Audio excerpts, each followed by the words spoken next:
Hai hai hai, jumpa lagi dengan De Audio. Sering dengar istilah creepypasta? Barangkali ada yang belum tahu nih. Jadi, creepypasta itu berasal dari kata copy pasta.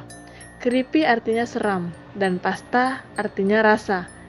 Jadi, kata creepypasta berarti sesuatu sajian yang menakutkan yang berupa cerita seram atau video.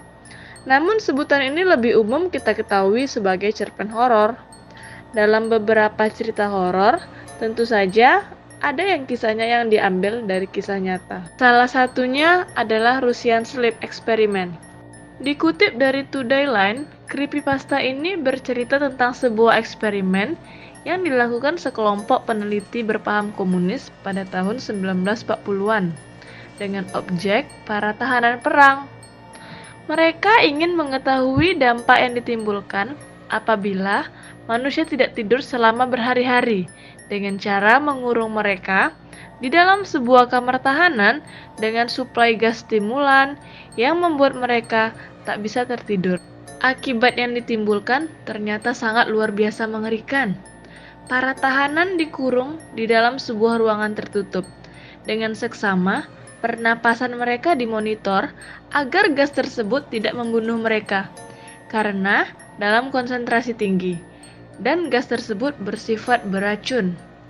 Karena CCTV belum ditemukan pada saat itu, sehingga mereka hanya menggunakan sebuah mikrofon untuk berkomunikasi. Peneliti hanya dapat melihat mereka melalui sebuah lubang kaca setebal 5 inci yang terhubung dengan ruangan di mana mereka dikurung.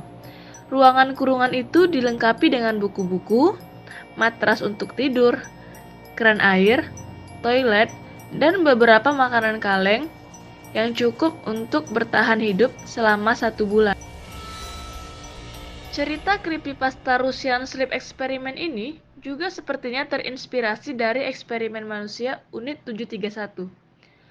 Unit 731 adalah suatu unit rahasia untuk pengembangan senjata biologi yang dimiliki Jepang pada tahun 1937 hingga 1945.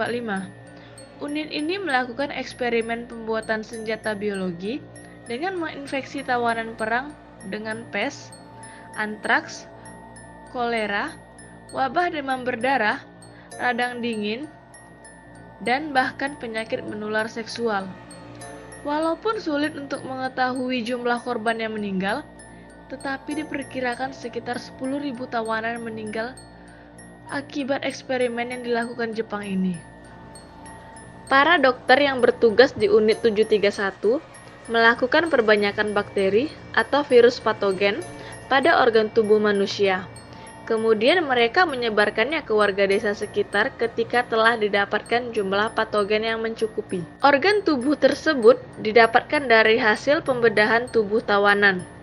Berbagai pembedahan bagian tubuh dilakukan untuk melihat efek dari senjata biologi tersebut. Namun, pembedahan dan eksperimen yang dilakukan Jepang berlangsung dengan sadis. Di antaranya adalah transfusi darah binatang ke manusia, pemecahan bola mata, pemotongan anggota tubuh, dan menyambungkannya kembali ke sisi yang berlawanan, hingga sampai ke percobaan pada bayi dan anak kecil yang menyebabkan kematian. Nah, itu dia guys, creepypasta Russian Sleep Experiment. Semoga terhibur dan sampai jumpa di video selanjutnya.